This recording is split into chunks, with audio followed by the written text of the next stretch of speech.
Menjelang Ramadan ini, mari kita coba kaji tentang bekal puasa Pak ya, yaitu ilmu puasa Ramadan. Kita akan coba kupas beberapa hal terkait teorinya, pengertian dalil, kemudian terkait dengan metode penentuan awal dan akhir Ramadan, syarat rukun, pembatal, kesunahan, kemakruhan, kemudian serba-serbi permasalahan kodok, fidyah, kafarat. Nah, ini yang sering jadi pertanyaan. Hampir tiap tahun banyak yang bertanya ya, bagaimana kodok, fidyah. Nah, ini tentu menjadi hal yang penting nih ya, sesuatu penting yang perlu kita pelajari dan sering diulang-ulang agar kita paham bagaimana itu penentuan kodok, fidyah, kafarat. Beberapa kitab fikih yang dipakai dalam materi ini. Yang pertama kita lihat pengertian dan hukum puasa Ramadan. Secara bahasa, puasa itu artinya al-imsak ya, yang berarti menahan. Saum atau siam itu imsak. Secara istilah berarti menahan diri dari perkara yang membatalkan, dari mulai terbit fajar atau subuh sampai terbenam matahari, maghrib. Mulai disyariatkan ini pada tahun kedua, mulai diwajibkan Pak. Sebenarnya ibadah puasa ini sudah ada dari dulu ya, tapi dengan teknis dan cara yang berbeda.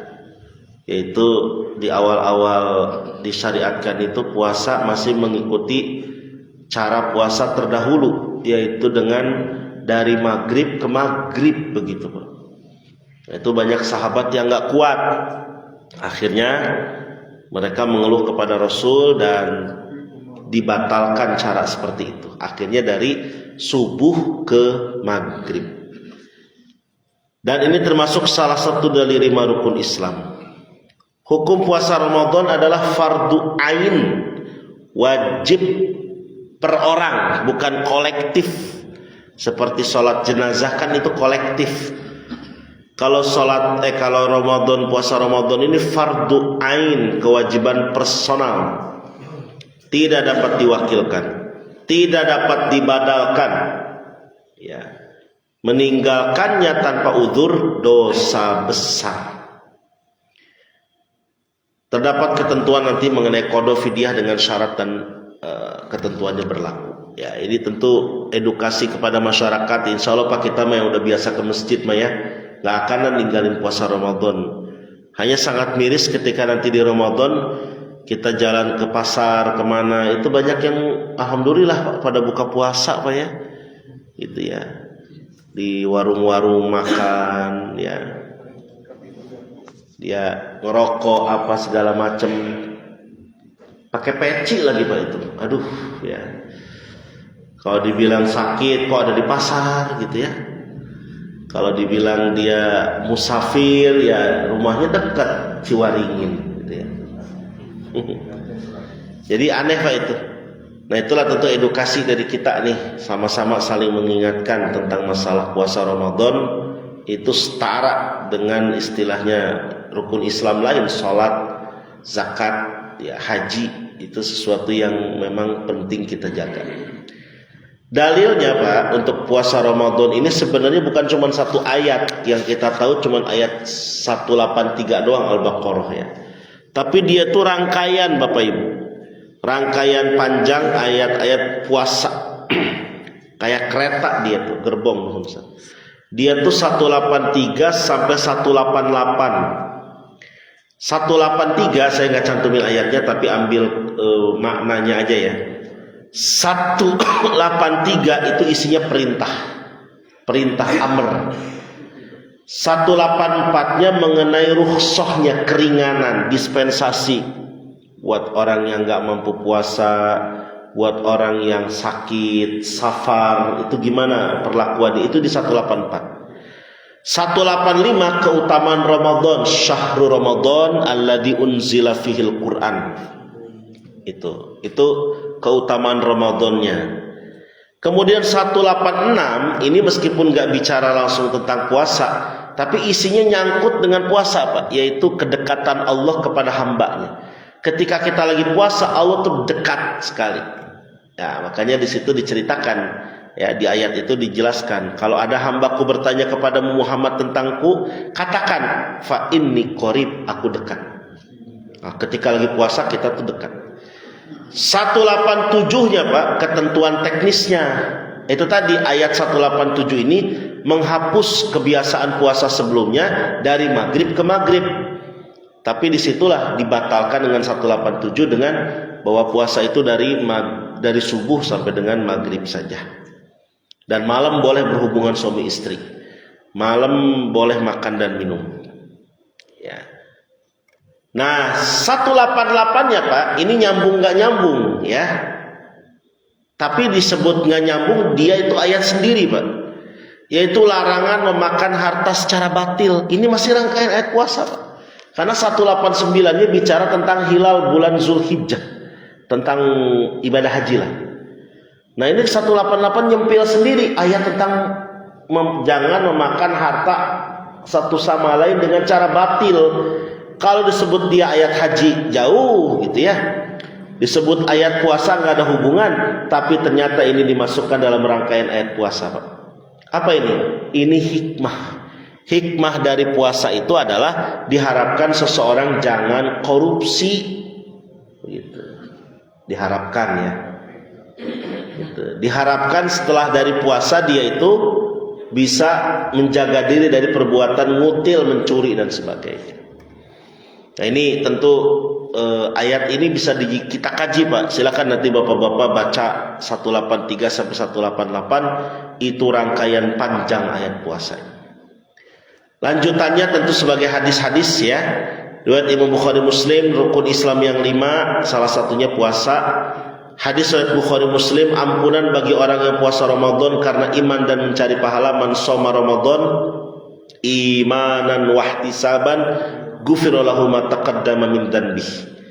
Kemudian ada lagi tentang ampunan bagi orang yang qiyam Ramadan. Man qama Ramadana imanan wahtisaban ghufira lahu ma taqaddama min dzanbi. Sama itu juga ya. Kalau ini qiyamnya, ibadahnya. Hadis riwayat Bukhari Muslim tentang hadis qudsi tentang puasa itu untuk Allah ya. As-saumu li, kata Allah, wa ana ajzibi, aku yang akan balas puasa itu. Kenapa? Kenapa puasa itu untuk Allah tapi amal ibadah lain untuk hamba? Karena kalau amal ibadah lain itu kita lakukan kelihatan Pak, rupa bentuk fisiknya tuh kelihatan. Bapak-bapak sholat kelihatan gerakannya. Bapak-bapak haji, apalagi haji Pak, yang berangkat satu orang yang nganterin 2 RW ya. Tapi kalau puasa siapa yang tahu dia puasa Pak? Nggak ada. Orang ini lagi puasa, dia di rumah ikut sahur, pas pulang ikut buka, siapa yang tahu di jalanan tadi habis mampir ke warteg berhijab ya. Nggak ada yang tahu. Makanya puasa itu untuk Allah katanya.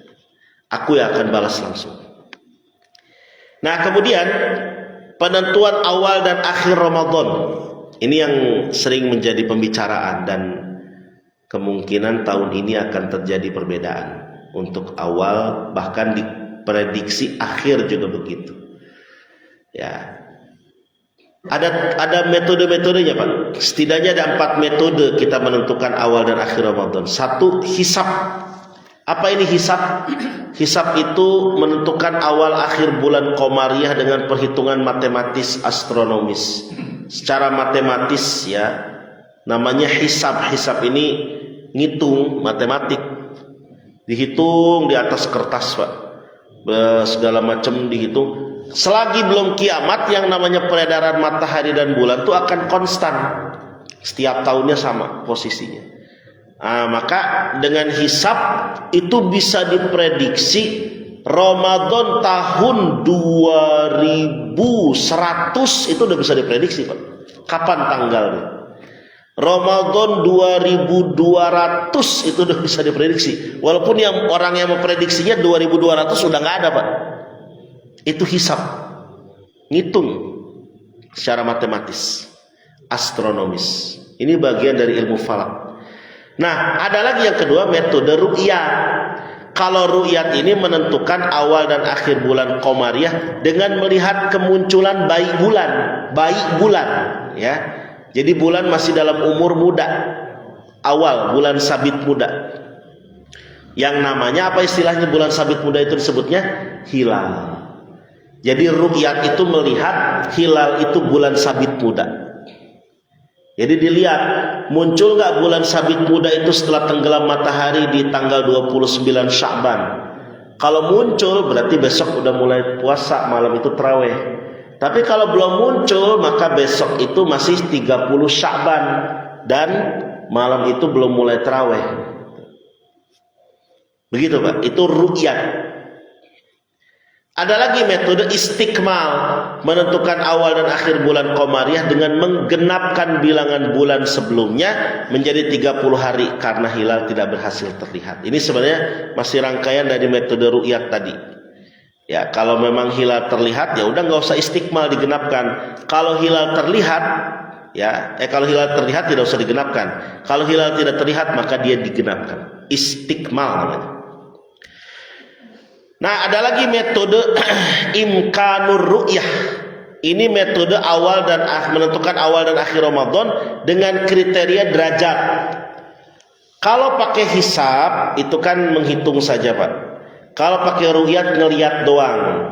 Kalau metode ini tuh sebenarnya ya kombinasi antara dua metode tadi, antara hisab dengan ru'yat. Ini bagus metode ini. Ini hasil ijtihad ini ya. Yaitu bahwa dengan adanya hisab itu membantu ru'yat. Kapan kita mulai melihat bulan? Dihisab, dihitung oleh kita. Oh, tanggal sekian. Berapa usia bulan pada waktu itu? Masih sekian derajat di bawah ufuk atau sekian derajat di atas ufuk. Nah, maka ditentukan kriterianya. Oh, hilal itu baru bisa terlihat kalau 3 derajat di atas ufuk. Kalau masih di bawah ufuk itu belum terlihat. Gitu. Atau masih di bawah 3 derajat belum memungkinkan terlihat, sehingga nggak bisa disebut Ramadan hari itu. Ada juga nanti sudut elongasinya, kemiringan dia jarak dengan matahari. Jadi hilal itu Pak, matahari tenggelam, hilal muncul, itu cuma 3 menit paling, 2-3 menit. Jadi harus cepat. Begitu waktu maghrib tiba, dia teropong tuh, wah kelihatan, harus benar-benar kelihatan. Nanti banyak yang melakukannya Pak. Begitu ngelihat, ada yang ngelihat sekilas saja, meskipun cuma sekilas, cuma 1 menit, dia nanti bersaksi, bersumpah. Sumpah dia itu bisa berlaku untuk seluruh wilayah negeri Pak. Nah, itu. Terus bagaimana terjadi tahun lalu di Aceh ya, ketika seluruh wilayah Indonesia nggak terlihat hilal, tiba-tiba di ujung Aceh ada 2 orang ya yang melihat hilal, maka kesaksian 2 orang itu berlaku untuk seluruh wilayah hukum NKRI. Nah, itu namanya imkanur ru'yah, memungkinkan dilihat. Maka sebenarnya metode imkanur ru'yah ini yang dipakai pemerintah. Kalau metode hisab mungkin oleh Muhammadiyah ya, ru'yat oleh NU dan Persis. Kalau imkanur ru'yah itu pemerintah mengkombinasikan hisab itu sebagai jalan kita menentukan kapan mulai lihatnya, ru'yat mengkonfirmasi benar nggak hilal itu ada. Gitu. Nah, itu sebenarnya udah cukup mudah Pak ya. Tapi ya tentu di masyarakat masih terjadi perbedaan. Itu tidak masalah sebenarnya. Nah, kita lihat penjelasannya ya secara komparatif nih antara hisab dengan ru'yat. Hisab ini, kenapa mereka yang menggunakan hisab ini begitu kuat sekali? Pakai hisab saja cukup, nggak usah pakai ru'yat. Karena hisab itu sudah mencukupi sebagai instrumen penentuan awal bulan Qamariyah, udah cukup. Kemudian ini berdasarkan kepada hitungan akurat di atas kertas. Hal ini juga menunjukkan bentuk dari ru'yat, yaitu melihat dengan keilmuan. Nabi kan bilang, sumu li ru'yatih wa aftiru li ru'yatih. Berpuasalah kamu karena melihat hilal, berhenti puasa karena melihat hilal. Kan bahasanya melihat. Nah, menurut kelompok yang pakai hisab, melihat itu nggak mesti dengan mata, tapi dengan ilmu pengetahuan juga melihat. Maka dengan hisab itu bagian dari melihat. Kemudian pendapat hisab ini mengambil pendapat Imam Abu Hanifah, Hanafi dan Hanbali yang menggunakan prinsip ru'yat global, yaitu satu titik di dunia melihat hilal berlaku untuk seluruh muslim dunia. Bahkan kalau untuk hisab ini Pak, umur bulan itu masih 1 derajat saja, bahkan 0,5 derajat di atas ufuk udah naik sedikit. Yang penting sudah di atas ufuk, udah Ramadan itu teh gitu. Ya, meskipun nggak terlihat secara kasat mata pakai hilal, pakai ru'yah, tapi dia udah naik di atas ufuk sedikit, belum 3 derajat, itu udah cukup. Gitu.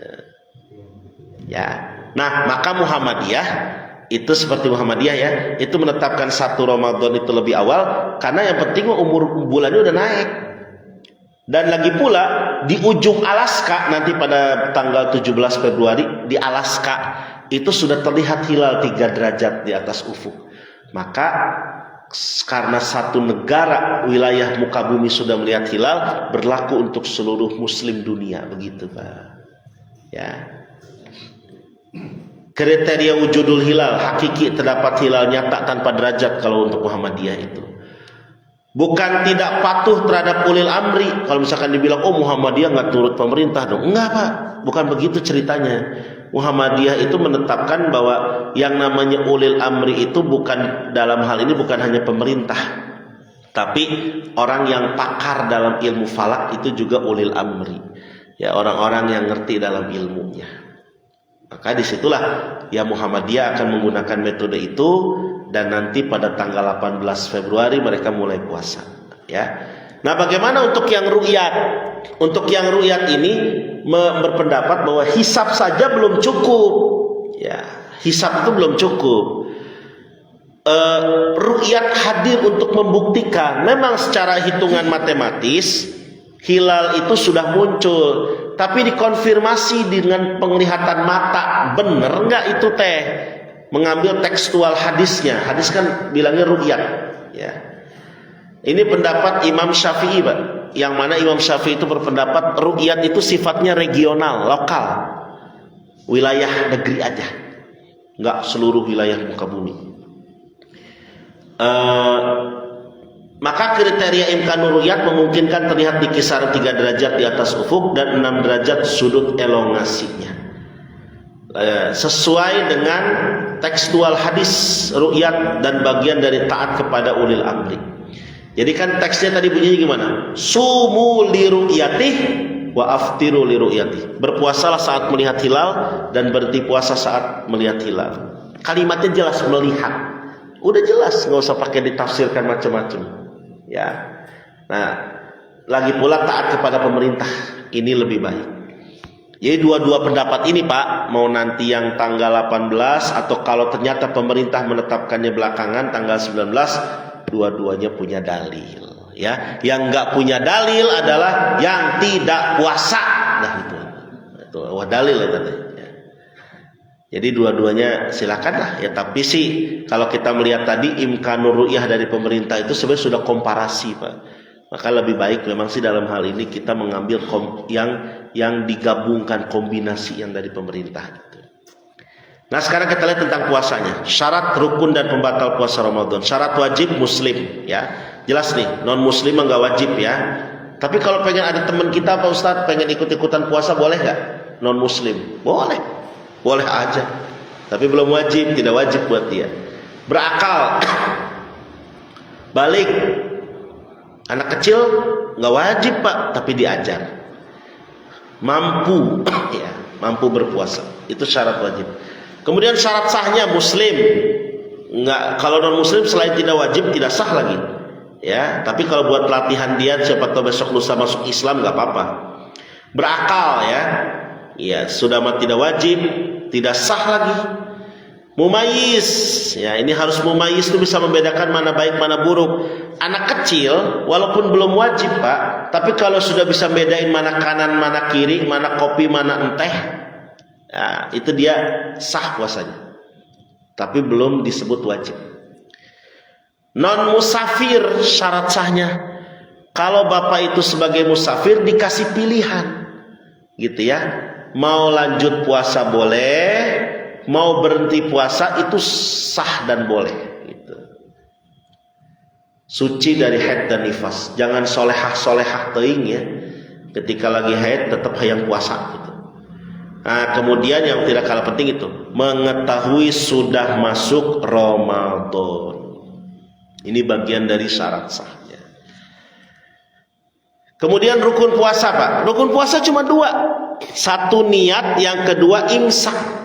Ini doang, nggak banyak rukun puasa. Kan kalau rukun sholat ada 18, di teks lain ada 13. Ya, rukun haji ada 6, ya. Rukun puasa cuma 2. Niat dan imsak. Apa niat? Niat ini dimunculkan di hati. Ya. Sunnah diucapkan di lisan sebagai penguat hati.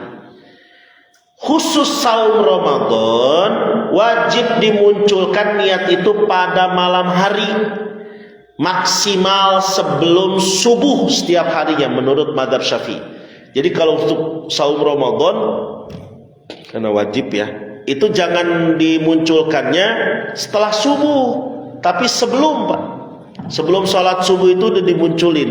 Sebelum adzan subuh sudah muncul. Bagusnya malam, namanya tabyitun niat. Ini menurut mazhab Syafi'i. Setiap hari lagi, setiap hari dimunculinnya. Boleh nggak Ustadz dimunculin sebulan penuh? Boleh, Pak. Niat dimunculkan sebulan penuh dari malam pertama Ramadan. Tapi ini menurut mazhab Maliki. Di mazhab Syafi'i tetap walaupun Bapak sudah baca niat 1 bulan penuh, setiap malamnya tetap munculin niat. Kecuali saum sunnah. Kalau puasa sunnah boleh, Pak, munculnya siang hari. Misalnya Bapak lagi puasa sunnah ya, lagi hari Senin nih nanti nih, Bapak pagi-pagi sebelum sahur, sebelum sholat subuh lah ya, itu sebenarnya nggak niat puasa, tapi tadi malam habis makan nasi goreng, Pak, alhamdulillah 2 bungkus ya. Nah, beli nasi goreng karena nggak beli 2 bungkus, kirain tamunya mau datang, nggak jadi datang, dihabisin 2 bungkus. Kenyang lah gitu kan. Ada sahur pas pagi-pagi sholat subuh minum doang. Sebelum sholat subuh minum doang.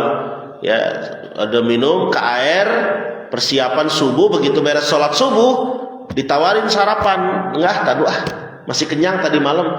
Sampai jam 7, jam 8 Bapak masih belum lapar. Tiba-tiba bergumam di hati, ya kayaknya saya kuat nih kalau puasa hari ini. Ya udah, saya niat puasa sunnah Senin sekarang. Sah, Pak, kalau puasa sunnah? Boleh, niatnya siang. Tapi kalau puasa Ramadan nggak bisa begitu, harus malam. Makanya kita melaksanakan niat puasa Ramadan dilakukan beres sholat tarawih, ya. Sebaiknya niat yang dilafazkan sesuai kaidah ilmu nahwu shorof. Ini anjuran aja nih, Pak, kalau mau dilafadzkan bagusnya sesuai anjuran ilmu nahwu shorof. Gimana bacanya yang benar? Secara ilmu nahwu, yaitu nawaitu shauma ghadin an adai fardi syahri ramadhani hadhihi sanati lillahi ta'ala. Jadi ramadhani, Pak, yang tepat itu secara ilmu nahwu ya. Tapi kan kita udah kadung nih dari dulu, nawaitu shauma ghadin an adai fardi syahri ramadhana ya. Salah nggak, Ustadz? Kalau secara fikih sih aman-aman aja, Pak. Tapi secara ilmu nahwu kurang tepat. Karena Ramadana itu dia isim ghair munsharif yang harusnya berhenti di situ kalau mau Ramadana. Tapi kan ada kalimat setelahnya hadhihi sanati. Jadi dia diidofatkan ke kalimat itu, maka harus dibacanya Ramadhani. Itu secara ilmu nahwu. Tapi jangan gara-gara Ramadhani jadi ribut, Pak. Ya. Mana yang benar Ramadana? Enggak, Ramadhani cek Ustaz Auladi ge jadi ribut ya. Ya, yang penting bukan Maradona gitu aja ya. Ramadhani silakan, tapi memang kalau secara ilmu nahwu yang tepat itu Ramadhani gitu. Hadhihi sanati lillahi taala. Nah, imsak yang kedua rukun puasa itu imsak. Apa imsak? Artinya menahan. Apa yang ditahan? Menahan diri dari hal-hal yang membatalkan saum dari subuh sampai maghrib ya. Menahan diri dari pembatal puasa ini disesuaikan dengan daerah wilayah masing-masing dari segi durasinya. Ada yang durasinya panjang sekali ya, seperti di daerah-daerah Skandinavia itu sampai 22 jam ya. Tapi kalau daerah-daerah yang singkat ada Pak. Konon katanya kalau yang singkat itu, bahkan paling singkat itu di muka bumi daerah Chili, ya, selatan Amerika Latin. Itu singkat Pak itu puasanya. Cuma 9 jam. Ya. 9 jam. Jadi kalau bapak-bapak pengen singkat puasa, pindah Pak, ya, ke Chili Pak. Itu di sana singkat katanya. Itu kembali kepada daerah masing-masing. Kalau kita Indonesia ini relatif sedang lah ya, 12-13 jam itu sedang. Nah, imsak dalam hal rukun saum ini beda dengan imsak dalam hal waktu peringatan tanbih setelah sahur. Kalau yang 10 menit sebelum adzan subuh itu mah namanya waktu peringatan. Tapi di kita disebutnya waktu imsak. Masih boleh makan nggak di waktu itu? Masih boleh Pak. Itu mah hanya istilah saja. Tapi diupayakan tidak makan makanan nasi, ya, makan lagi yang berat-berat. Tapi di situ digunakan untuk apa? Ya, minum obat, ya, kalau bapak-bapak yang punya penyakit apa, minum obat, sikat gigi, persiapan sholat subuh. Masih boleh minum, ya, tapi tidak makan kalau bisa di waktu imsak itu. Karena tinggal sedikit lagi, hanya mengingatkan bentar lagi subuh, jangan sampai pas masuk subuh masih makan. Atau juga di situ kesempatan untuk apa? Untuk niat yang belum niat tadi malam taraweh, niatnya di situ. Yang penting belum subuh. Pembatal puasa Ramadan. 1. Memasukkan sesuatu ke dalam perut dengan sengaja. Memasukkan sesuatu ke dalam perut dengan sengaja, ya.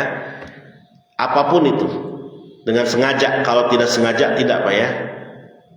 Jadi kalau kayak makan tidak sengaja, alhamdulillah Pak, itu rezeki Pak. Ya, karena mungkin hari pertama puasa ya, dia masih rasanya seperti masih bulan Sya'ban, masih ada sisa nasi padang kemarin habis cucurak Pak, ya.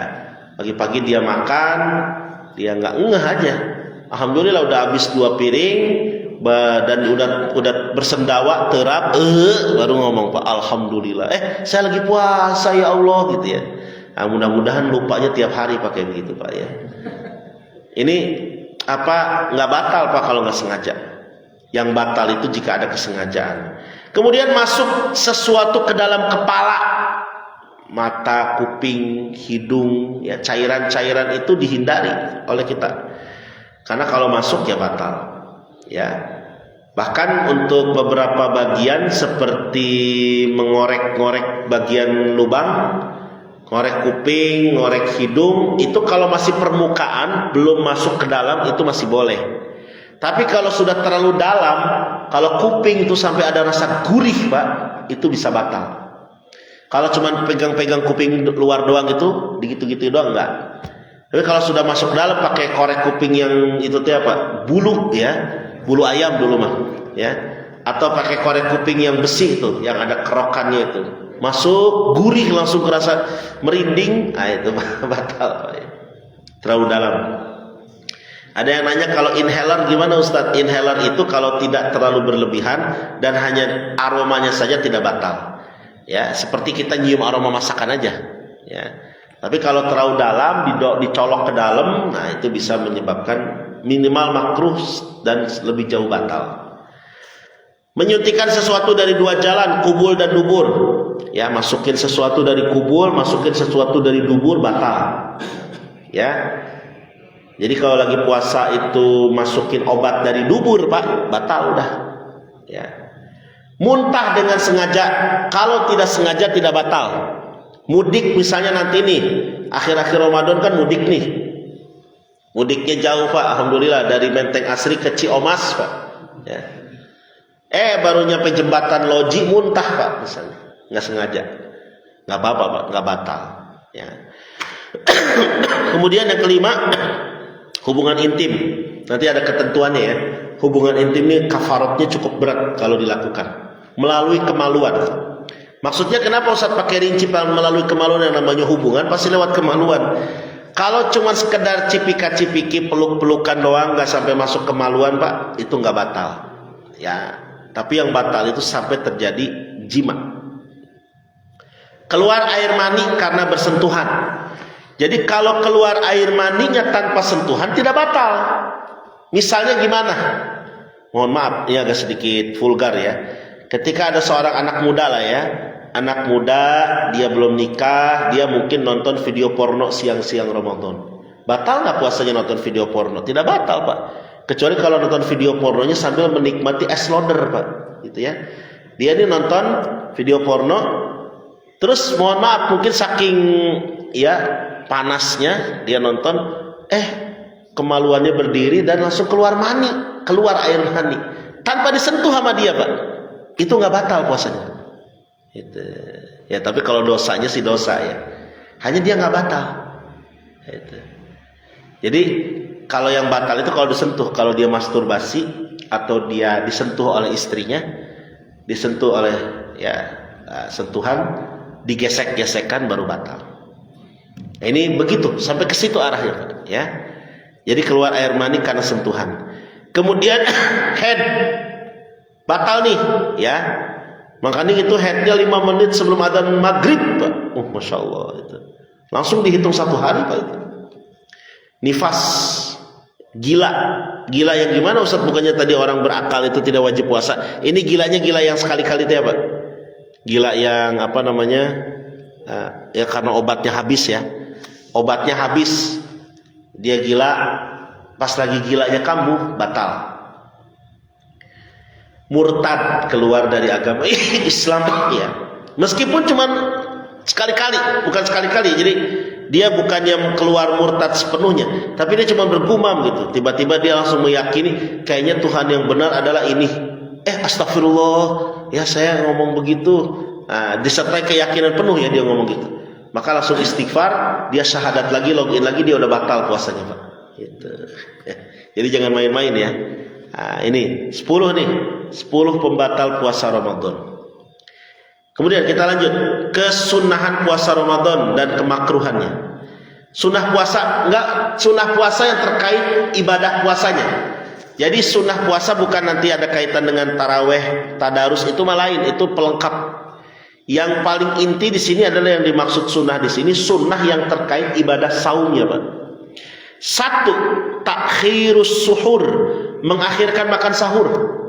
Jadi kalau makan sahur itu sunnahnya diakhirkan, jangan di awal. Saya mau Ustaz makan sahurnya pulang terawih, boleh nggak Pak? Boleh, tapi tidak dapat sunnah. Itu. Sunnahnya justru sahur itu di ujung-ujung menjelang adzan subuh. Ya kira-kira jam 4. Kalau sekarang adzan subuh 3:30 ya. Mungkin jam 4, ya jam 3, setengah 4 itu udah masuk sebenarnya. Kemudian yang kedua, takjilul fitr, menyegerakan berbuka. Ini juga sama. Kalau tadi hari sahur jangan diawalkan, kalau buka puasa jangan diakhirkan. Dur adzan maghrib tiba langsung Pak. Gitu. Saya sering tanya ya, batalin dulu atau baca doa dulu Bapak Ibu? Kalau buka puasa tuh apa dulu? Batalin dulu atau doa dulu?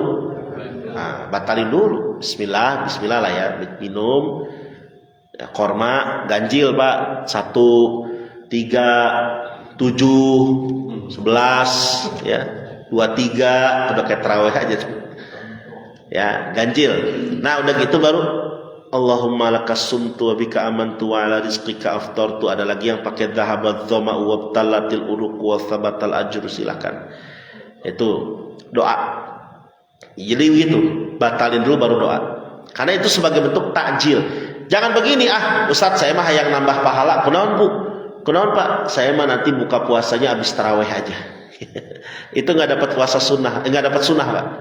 Ya, sah sih, tapi tidak dapat sunnah ya. Kemudian yang ketiga, tadi kelewat ya. Satu lagi, tarkul hujri minal kalam, meninggalkan, menjauhi tutur kata buruk, kasar, tidak sopan. Ini yang terkait puasanya. Kalau tadi jelas lah, mengakhirkan sahur, menyegerakan berbuka. Satu lagi ini agak unik tadi ya, menjauhi tutur kata buruk. Ini berarti terkait puasa. Jadi selama lagi puasa jangan ngomongin orang. Selama lagi puasa jangan ngomong kasar. Selama lagi puasa jangan memfitnah. Itu. Apalagi ngomongin orangnya, ngegibahnya sambil suaranya mendesis lagi Pak. Kamu tahu gak? Waduh, itu mulutnya baunya bukan main Pak ya. Kamu tahu kan? Saya itu kan. Waduh, Masya Allah. Itu hilangkan Pak. Batal gak puasa kita ngomongin orang pakai begitu Pak? Ya, puasa kita mah tidak batal.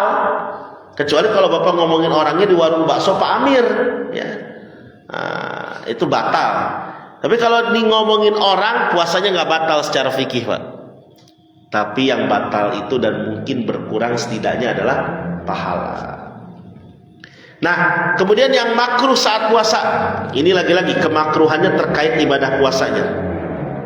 Berkumur berlebihan. Kumur-kumur sebenarnya nggak apa-apa di bulan Ramadan itu. Tapi jangan berlebihan. Ini dikumur, dikocok di mulut. Kumur-kumurnya 3 kali, yang keluar cuma sekali Pak itu. Yang 2 lagi nggak tahu kemana. Ya.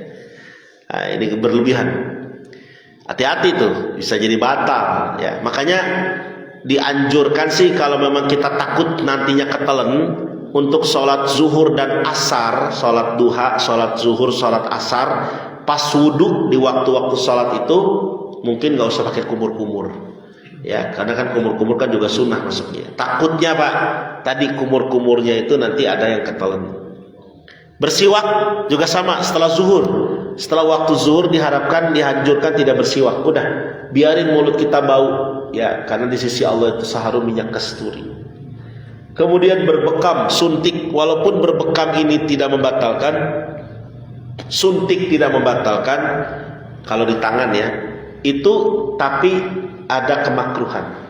Sebagian ulama memakruhkannya, tapi nggak batal, ya. Kecuali kalau ada indikasi medis penting harus dilakukan. Seperti dulu kita ingat di 2021 atau 2020 ya, 2021 itu saat musim COVID kita disuruh apa namanya? Vaksin ya di siang-siang Ramadan. Batal nggak itu? Banyak yang nanya, Ustadz kita masa divaksin siang-siang Ramadan batal nggak? Saya bilang nggak batal, ya batal kalau divaksinnya di mulut, saya bilang gitu ya. Kalau ini makan cuma di tangan. Kalau infus Pak lain Pak. Kalau infus itu nutrisi yang dimasukkan. Kalau infus itu kan dia kan sakit ya, karena sakit ya udah nggak usah puasa. Kemudian mencicipi makanan meskipun tidak menelannya. Nih ibu-ibu nih ya, ketika lagi bikin sayur misalnya buat buka puasa siang-siang Ramadan, bikin di rumah kebetulan nggak ada yang nggak lagi puasa semua, anak perempuannya juga lagi nggak halangan lagi. Aduh gimana nyobainnya? Boleh ditetelin aja di lidah ujung, gitu doang, dirasain kurang manis kurang asin atau gimana, langsung lepehin lagi, kumur-kumur lepehin. Udah cicipin di ujung lidah gitu doang, bukan satu mangkok Pak nyicipinnya. Kalau satu mangkok mah ya. Ini tapi meskipun begitu makruh. Makanya kalau bisa yang nyicipin anak kecil atau mungkin anak perempuan yang lagi haid gitu ya. Kemudian yang berikutnya memakai wangi-wangian, jangan berlebihan ini. Pakai parfum boleh, tapi terlalu berlebihan itu bisa makruh. Nah sekarang kita masuk ke bagian yang penting Pak, yaitu kodok, fidyah dan kafarat nih. Ya, siapa saja orang yang terkena kodok. Kalau kodok kan mengganti di hari lain. Kalau fidyah bayar, ya sehari puasa dibayar dengan 1 fidyah. Berapa 1 fidyah itu? Kalau menurut edaran Basnas Kota Bogor tahun lalu, saya belum lihat yang tahun ini, itu 60.000 1 hari Pak kalau pakai rupiah. Mahal amat Ustadz. Saya juga nanya yang sama Pak. Ini mahal amat 60.000. Saya tanya langsung sama orang Basnas ya, waktu itu masih Kiai Haji Wahyu Mimbar ketuanya. Pak Haji, eta geuning mahal amat, saya bilang gitu ya. Fidyah 60.000 kumaha caritana? Dia jelasin, Ustaz kata dia. Amun makan sekitar sehari kita berapa? 3 kali. Nah, sekali makan berapa rupiah? Nah, jarang sekarang yang 10.000 Pak, jarang. Ya, jadi minimal kita makan tuh 15.000. Ya belum jajannya, belum kalau bapak-bapak ngerokoknya. Itu sehari benar sekali makan berarti 20 kali 3 kali makan. Ya udah pas benar 60.000. Nah, tapi itu bilangan itu sifatnya sebenarnya rekomendasi. Ya, 60.000. Kalau memang ada orang yang memang makannya sedikit, jatahnya ya dia bisa pakai ukuran yang dia. Mungkin 30.000 itu sehari ya. Itu fidyah. Nah, apa saja Pak? Siapa orang yang kena kodok nih? Yang pertama kita lihat orang-orang yang terkena kodok puasa. Dia nggak boleh, tidak harus menggantinya di hari lain. Satu, orang sakit yang masih bisa diharapkan sembuh. Sakit dirawat sehari 2 hari di RSUD, nah itu udahlah ya, beres sembuh nanti 2 hari itu di kodok. Orang dengan gangguan jiwa yang tidak permanen, tadi Pak tiba-tiba obatnya habis, tantrum, jiwanya terganggu hari itu doang, ya udah 1 hari kodok nanti di hari lain. Wanita haid dan nifas kodok itu mah nggak ada alasan ya. Musafir, nah ini ya bapak-bapak tadi mudik lumayan jauh mudiknya karena capek di perjalanan, boleh nggak puasa? Kodok nanti di hari lain.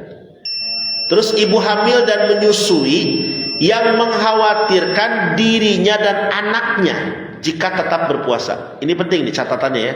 Ibu hamil dan menyusui mengkhawatirkan dirinya dia. Saya takut kalau puasa juga anak saya takut tidak nutrisinya kurang, maka dia kodok nanti. Ya.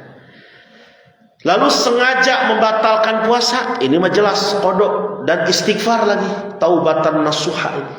Sengaja membatalkan puasa. Meskipun ancamannya pada dalam hadis itu, orang yang sengaja membatalkan puasa tanpa udzur, dia sebenarnya nggak bisa menggantikan dengan puasa 1000 tahun sekalipun. Ya. Nah, cuman artinya di situ ancaman. Istighfar aja, taubatan nasuha, kodok dan jangan ulangi lagi.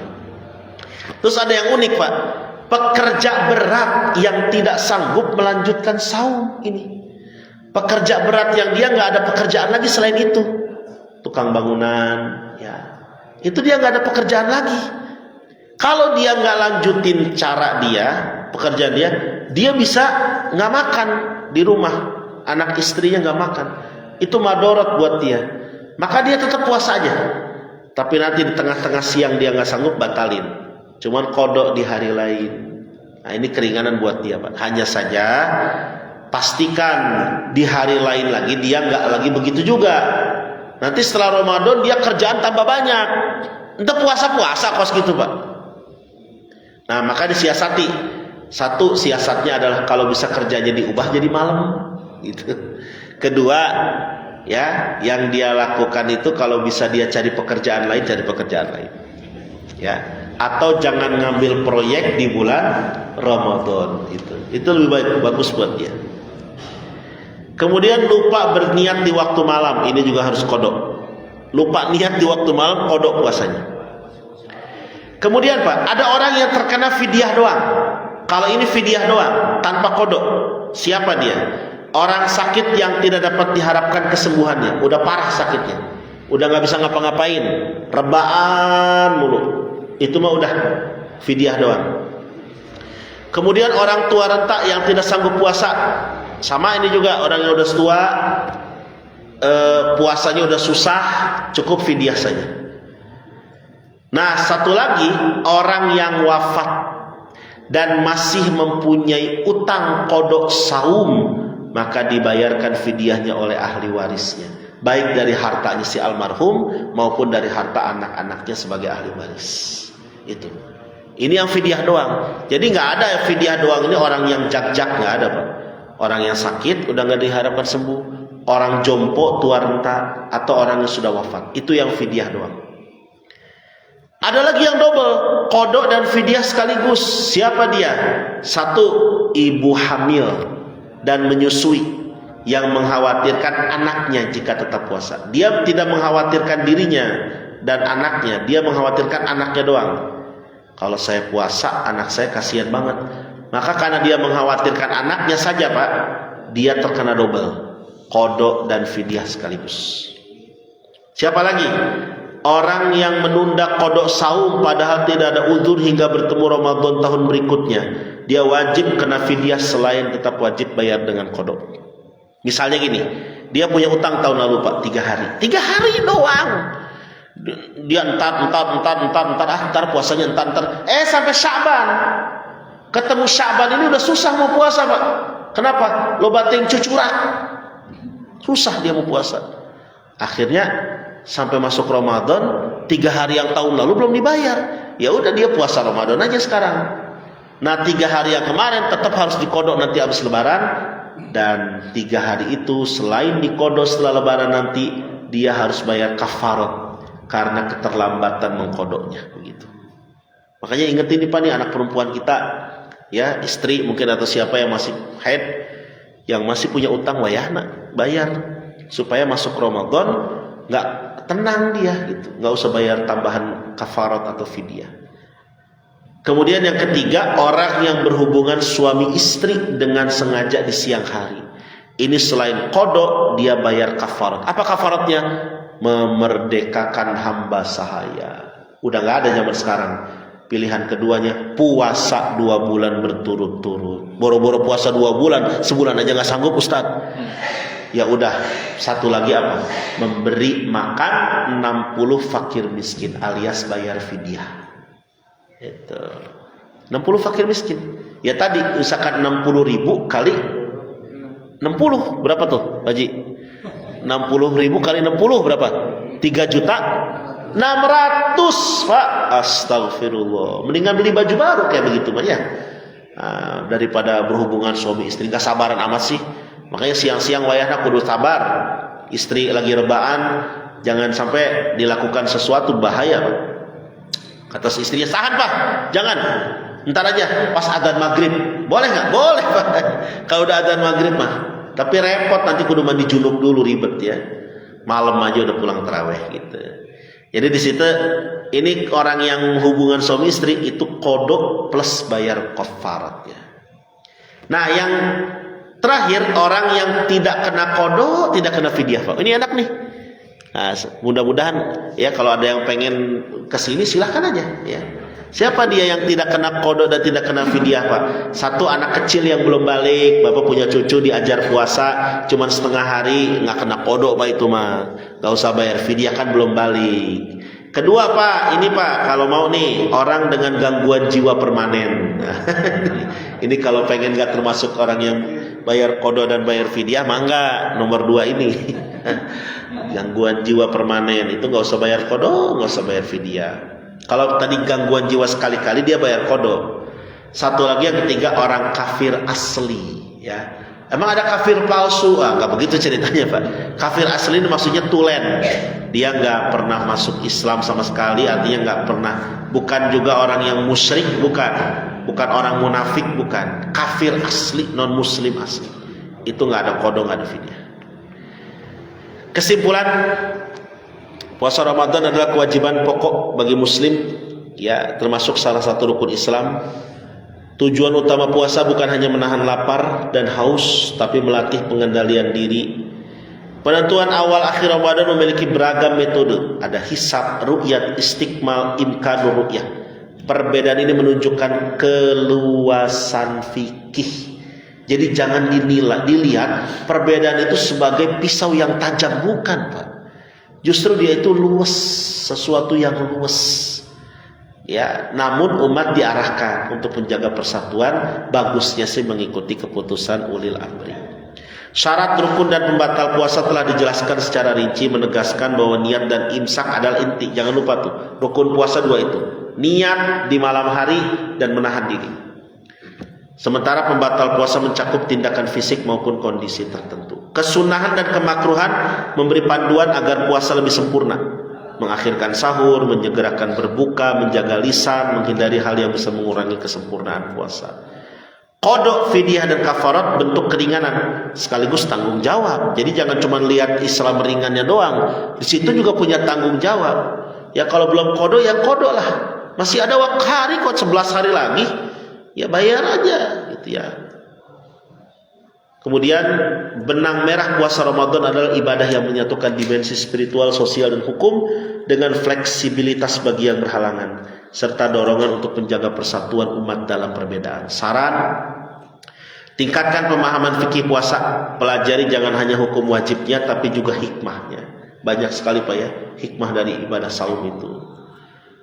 Disarankan sebaiknya mengikuti keputusan ulil amri. Ini saran Pak ya. Silahkan kalaupun nanti ada perbedaan, ada yang tanggal 18. Kalau mudah-mudahan sih sama, tapi kemungkinan bedanya besar ini, tahun ini. Ya bahkan lebaran juga begitu. Ya ada perbedaan tanggal 18 atau tanggal 19 silahkan. Yang penting sama-sama itu satu Ramadan Pak sebenarnya. Ya. Yang penting kita ngitung-ngitungin jadi satu Ramadan. Silahkan. Perbedaan itu sesuatu yang kita pilihan. Dan yang unik nanti Pak tahun 2030 diprediksi 2030 itu kita akan mengalami Lebaran Idul Fitri 2 kali Pak. Gitu. Awal Januari dan akhir Desember gitu. Nah, itu kita akan mengalami itu nanti di 2030 itu. Nah jadi saran saya ikuti pemerintah. Tapi kalau ada yang enggak Ustaz, saya pengen ikut Muhammadiyah saja yang sudah punya prinsip ya silahkan ya. Jaga kesempurnaan puasa, hindari hal-hal makruh, perbanyak amal sunnah, sahur, tadi berbuka tepat waktu, baca Quran, jaga lisan. Perhatikan kondisi khusus jemaah sakit, hamil, menyusui, lansia, pekerja berat. Jujur ini ya tentu ya, dengan penuh kejujuran ini ya. Berapa hari kodoknya, fidyahnya. Karena nanti kalau nggak dibayarkan, dia tanggung jawabnya dunia akhirat ini Pak. Ya. Kuatkan dimensi sosial puasa, jadikan puasa sebagai momentum meningkatkan kepedulian sosial melalui zakat, infak, sedekah. Manfaatkan ilmu modern, terimalah penggunaan ilmu falak. Itu sebuah keniscayaan Pak. Ilmu falak itu ilmu astronomi. Itu sebuah keniscayaan. Sarana kok memperkuat keyakinan. Dan bahkan ilmu falak ini ilmu yang syar'i sekali. Di IAIN atau di UIN Universitas Islam Negeri itu bahkan ada S1 ilmu falak khusus spesial. Nah, itu ilmu falak ini ilmu yang sangat bagus sekali. Jadikan puasa sebagai sarana perbaikan akhlak untuk melatih kesabaran, kejujuran, solidaritas, bijak dan dewasa menghadapi perbedaan furu'iyah terkait ibadah puasa akan menciptakan keharmonisan dan keberkahan. Tadi tibang gara-gara awal Ramadan beda, ribut di grup WA. Ini yang lebih utama ngikutin ini, lebih utama ngikutin ini. Aduh, ribut teh. Kan dari zaman Pak Harto juga udah sering beda, Pak. Udah aja biarin. Yang lebih afdol ikut begini. Nah, udah, silakan. Yang mau ikut ini silakan, ikut ini silakan. Toh masing-masing punya dalil. Nanti yang paling benar siapa, itu nanti dibuktikan di hadapan Allah. Toh itu hasil ijtihad. Yang namanya ijtihad itu dua-duanya dapat pahala. Gitu. Dua-duanya dapat pahala. Yang penting kita harus jadikan PR bukan masalah itunya. Bagaimana kita mengedukasi masyarakat yang masih saja nggak mau puasa. Itu PR besar kita, Pak. Ya, yang kita harus sama-sama beresin. Syukran kathiran hatur nuhun. Nanti bahasan lanjutannya nanti mungkin Ramadan ya ketemu lagi.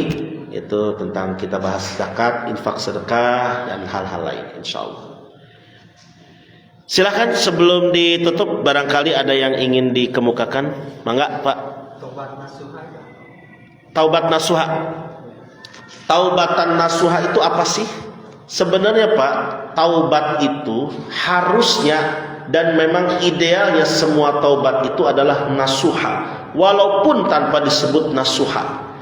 Karena yang namanya taubat itu apa? Kembali kepada Allah setelah berbuat maksiat. Syaratnya apa? Satu, kalau di kitab Riyadhus Shalihin ya, dia itu harus nadam. Apa nadam nih? Menyesal. Kalau dia nggak menyesal Pak, itu belum taubat berarti. Misalnya dia udah sempat berbuat dosa lah. Dulunya masa-masa jahiliyah, mabok-mabokan gitu. Begitu udah tuanya dia bilang, abah mah ye baheula ye 3 botol ge can mabok. Dia bangga Pak. Maneh maka karaksa teguk topi miring udah mabok katanya gitu. Nah itu kan ngebanggain Pak. Itu nggak menyesal Pak. Menyesal tuh astagfirullah ya Allah saya ninggalin puasa. Allahu Akbar, astagfirullah saya dosa. Nah itu bagus Pak, bagus kan? Ya, itu satu. Yang kedua syarat taubatan nasuha itu adalah dia itu ikhlas. Ya, setelah nadam dia ikhlas melepaskan perbuatan itu. Ya, dan jangan coba-coba lagi berbuat perbuatan itu. Ya, ikhlas tuh udah saya nggak akan, saya jangan nengok-nengok lagi aja. Misalnya orang yang suka dugem main di klub malam, ya. Ketika dia sudah nggak mau ikutan lagi main kayak begitu, keluar dari grup WA, ini mah masih ngejedok di grup WA, Pak. Ya tuh puguh. Masih suka ngelihat postingan temennya, jadi tergoda lagi. Nah, satu lagi, azam. Azam itu tekad kuat. Ya Allah, saya bertekad tidak akan kembali lagi. Kalau 3 ini sudah terpenuhi, maka yang namanya taubat itu dia raih dengan sendirinya. Ya. Nah, kalau setelah dia taubat masih balik lagi, itu belum nasuha berarti. Belum sejati. Itu namanya taubat sambel. Tahu Bapak Ibu taubat sambel? Gimana kalau sambel teh? Kita kalau makan sambel nih, makan pedes-pedes sambel, ya Allah pedes, gak kuat. Udah hilang rasa pedesnya, cocok lagi. Nah, itu taubat sambel. Jadi taubat nasuha buat yang mereka yang ninggalin puasa nih harus taubat. Harus taubat. Dan bukan cuma taubat kalau puasa, konsekuensinya harus qada yang pernah tertinggal itu. Begitu Pak Haji ya? Ada lagi yang lain? Pak Iwan mangga. Tapi Ramadan itu kan banyak yang pahala, tapi di sisi lain ada ancaman tadi juga. Ancaman yang kalau kita sengaja membatalkan puasa, maka tidak bisa digantikan dengan puasa sepanjang masa. Itu derajat hadisnya gitu. Ya, jadi sebenarnya Pak itu hadis tersebut dalam hal derajat ulama dalam hal ini masuknya kategori ada yang menyatakan sahih, ada yang menyatakan hasan. Tapi sebenarnya makna hadis itu bukan berarti letterlock seperti itu. Bagi mereka yang memang, ya ini sebenarnya hadis ancaman. Bagi mereka yang memang setelah melakukan dosa meninggalkan puasa dengan sengaja, lalu dia tadi taubatan nasuha dengan sungguh-sungguh, maka sebenarnya dengan mengkodok 1 hari udah cukup yang ketinggalan itu. Ini yang dimaksud hadis seperti ini teh, orang yang kayak gitu biasanya bebel otaknya, Pak. Tahu bebel gak Pak? Apa? Susah. Sekali ninggalin, besok lusa ketagihan. Terus kayak begitu, tahun depan begitu lagi. Terus begitu. Nggak ada taubat-taubatnya. Maka ancamannya dia mau puasa berapa banyak pun nggak akan bisa dikodok. Ancaman. Itu sebenarnya hadis itu lebih sifatnya bukan dari derajatnya, tapi cara menafsirkan dan cara membaca. Ya.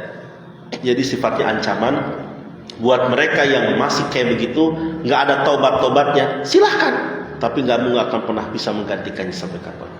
Tapi kalau ada orang yang mungkin karena kelalaiannya dan dia juga memang sekali itu doang berbuat maksiat gitu ya. Ya Allah, astagfirullah, saya ninggalin puasa Ramadan, astagfirullah, ya Allah saya taubat. Dia sungguh-sungguh Pak. Dia melakukan tadi syarat-syarat taubat dengan baik. Maka 1 hari itu ya dikodok. Urusan nanti gimana Allah memberikan ampunan atau tidaknya, itu nanti urusan di akhirat. Yang penting dia sudah sungguh-sungguh dan menutupi kesalahannya itu dengan berbuat baik. Saya kira itu Pak Iwan. Mungkin payung besarnya kan tetap Allah itu mengampuni semua dosa. Iya. Iya. Iya, jadi kuncinya sih intinya penyesalannya. Dia menyesal nggak? Kalau menyesal Allah akan ampuni. Tapi kalau dia setelah melakukan itu menyesal awalnya, besok tahun depan ngulangi lagi, ya Allah Ghafurur Rahim, betul. Allah itu qabilit taub namanya, menerima taubat. Tapi juga Allah syadidul iqab. Jangan lupa, Allah punya 2 kompetensi, punya 2 kekuatan ini. Kita memang harus sampaikan dua-duanya Pak ya. Allah punya reward, ampunan, tapi juga Allah punya punishment, hukuman. Kalau Allah sudah ngampuni, jangan balik lagi. Itu sama aja main-mainin Allah kalau gitu. Ya. Nah, kalau dia sudah sekali berbuat, 2 kali berbuat, ampun, minta ampun ya Allah, tobat. Udah jangan balik lagi. Udah diterima udah. Keluar lagi Pak, bermaksiat lagi, ya itu urusan nanti. Gitu ya. Allah mau ampuni, Allah mau siksa. Insya'a ya ghafara, kalau Allah mau Allah ampuni, wa insya'a adzaba. Orangnya kayak gitu. Nanti di akhirat dia akan dikasih pilihannya, entah terserah Allah. Jadi payung besarnya betul, Allah Maha Pengampun, tapi jangan lupa poin keduanya Allah juga maha menyiksa gitu ya. Dua-dua ini kita harus sampaikan. Tapi juga jangan terlalu keras juga. Allah maha menyiksa, siksaannya doang yang disebut Pak. Tapi Allah juga maha pengampun. Jadi seimbang antara punishment dan reward, antara surga neraka, antara khauf dan raja. Saya kira itu, Pak Iwan. Mangga Pak Haji, silakan. Jadi Ustaz, punya suami. Hari pertama kita punya puasa untuk Ramadan ini. Setengahnya aku puasa pada hari selama bulan Ramadan selama sebulan penuh. Ya. Sebulan penuh nih Pak. Atau pada suatu hari kita lupa niat, gimana Ustaz? Ya, bagus Pak. Jadi dalam dalam satu bulan penuh kita puasa. Ya, kalau tadi kan di mazhab Syafi'i ya, setiap hari harus niat, Satu hari kelewat Pak niatnya. Mungkin karena malam itu kita nggak ikut tarawih juga di masjid, kita tarawih sendiri di rumah ya karena ada acara lah gitu ya. Terus juga mungkin lupa niat, pas sahur lupa niat. Gimana? Nah, kalau dalam mazhab Syafi'i Pak, tadi konsekuensinya orang itu nanti tetap kodok puasanya di hari kemudian. Diampuni gak dosanya Ustaz? Ya insya Allah, karena itu dilakukan tanpa kesengajaan, tapi tetap karena dia tidak niat di malam hari, dianggap belum puasa. Ya, jadi kodok. Satu, dia harus kodok. Masalah taubat, kalau dia dengan menyesal melakukan itu dan bukan karena kelalaian, bukan karena kesengajaan Pak, itu sebenarnya tidak masalah. Untuk dosanya insya Allah diampuni. Ya, tapi kodoknya dia harus lakukan. Ya, karena dia berarti tidak fokus setiap hari. Kecuali kalau Bapak mungkin dalam hal ini mengambil pendapat yang lain, seperti mazhab Maliki, di malam pertama sudah niat, saya niat puasa Ramadan 1 bulan penuh. Ya, maka 1 bulan itu udah aman, tiap malam tidak niat juga. Hanya itu sekali lagi di mazhab Syafi'i tidak bisa harus diniatkan setiap malam. Gitu.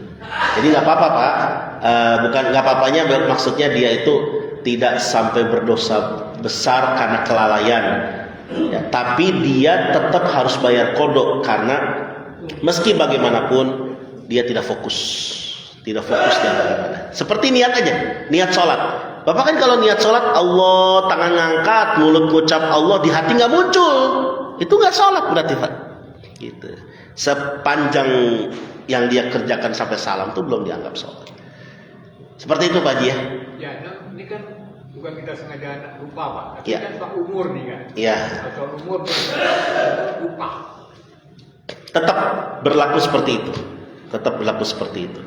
Jadi makanya fokus dan pastikan supaya kita menghindari hal itu, kita cari cara. Misalnya gimana? Pastikan kita tarawih harus ikut. Satu itu. Kalau tarawih pasti bareng-bareng Pak ya, pasti niatnya. Kedua, kalaupun di rumah kita tarawih bersama anak cucu atau sendiri, pastikan juga ya Allah beres sholat witir saya harus muncul niat. Ternyata lupa juga, ya sudah. Dia berarti sudah lewat ya dalam hal ini, ketinggalan niat. Besok subuh masih keburu sebelum adzan subuh, lupa juga. Ingatnya baru siang. Astagfirullah ya Allah, ini karena faktor umur saya lupa juga tadi puasa niat. Ya sudah, dia tetap kodok 1 hari itu di hari lain. Seperti itu Pak Haji ya. Ada lagi? Cukup barangkali. Insya Allah kita sambung nanti di pertemuan yang akan datang. Kita tutup dengan doa ala hadhihin niyah wa kulli niyatin sholihah. Al-Fatihah. A'udzu billahi minasyaitonir rajim. Bismillahirrahmanirrahim. Alhamdulillahirabbil alamin arrahmanir rahim maliki yaumiddin. Iyyaka na'budu wa iyyaka nasta'in ihdinas siratal mustaqim.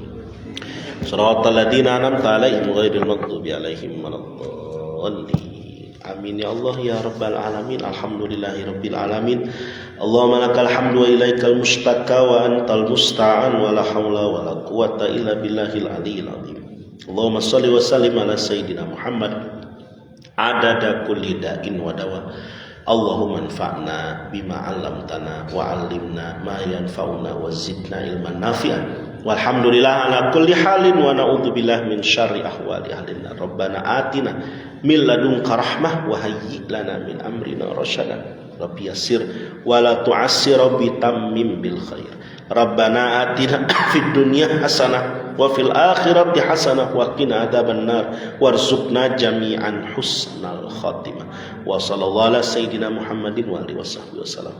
Subhana rabbika rabbil izzati amma yasifun wa salamun alal mursalin walhamdulillahi rabbil alamin. Subhanaka Allahumma wa bihamdik asyhadu an la ilaha illa anta astaghfiruka wa atubu ilaik. Wallahul muwaffiq ila aqwamit thoriq. Assalamualaikum warahmatullahi wabarakatuh.